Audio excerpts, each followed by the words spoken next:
वालेकुम मेरे प्यारे फ्रेंड्स, क्या हाल है। उम्मीद करती हूँ आप सब ठीक होंगे। आप सबकी दुआओं से अल्हम्दुलिल्लाह मैं भी बिल्कुल ठीक हूँ।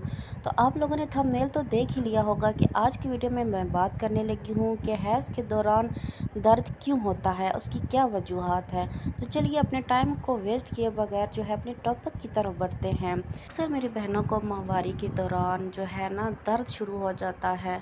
तो इस वीडियो में मैं आपको बताऊंगी कि आप इस दर्द से कैसे निजात हासिल कर सकते हैं। क्या ये दर्द मामूली होता है, नॉर्मल होता है, या फिर ये किसी ख़तरे का बाइस होता है। तो ये सब कुछ आज के इस वीडियो में हम लोग डिस्कस करेंगे।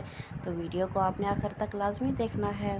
तो चलिए चलते हैं अपने टॉपिक की तरफ और जानते हैं कि दर्द क्यों होता है।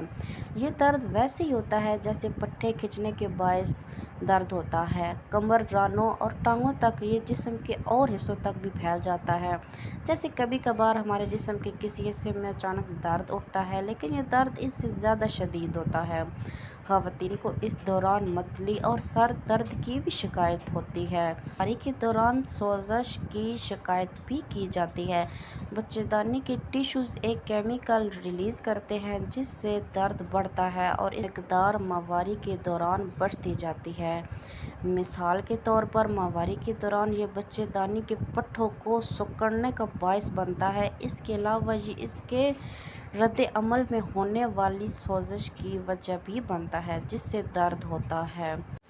अभी हम बात करते हैं कि जब पीरियड्स आ जाते हैं तो ऐसी कैफियत हो जाती है कि आपको कुछ चीज़ भी अच्छी नहीं लग रही होती, क्योंकि दर्द की शिद्दत ही इतनी ज़्यादा होती है। तो आप घर में रह कर जो है इसका इलाज कैसे कर सकते हैं। आपने एक गिलास पानी ले लेना है, उसमें आपने अच्छी तरीके से बॉयल दिलवाने हैं। जब आप देखो कि पानी थोड़ा सा कम हो गया है, उसमें आपने 1 चम्मच के करीब जो है वो गुड़ ले लेना है और आधी चम्मच के करीब अजवाइन जो है उसमें आपने डाल देनी है और उसको अच्छे तरीके से आपने बॉयल दिलवाना है। जब आप देखो कि आधे कप से भी कम हो गया है तो आपने उसको 2 घूंट जो है पी लेने हैं। आप देखेंगे कि आपका दर्द ख़त्म हो जाएगा। एक घरेलू टोटका था, मैंने सोचा कि जो बहनें परेशान हैं, जो इमरजेंसी में मेडिसिन नहीं ले सकती, वो इस टोटके को आजमाएं। इंशाल्लाह ताला उनको भी काफ़ी ज़्यादा फ़ायदा होगा। तो मैं उम्मीद करती हूँ कि मेरी आज की इन्फॉर्मेशन आप लोगों को पसंद आई होगी। चैनल को सब्सक्राइब किए बगैर ना जाइएगा। दुआ में याद रखिएगा। अल्लाह।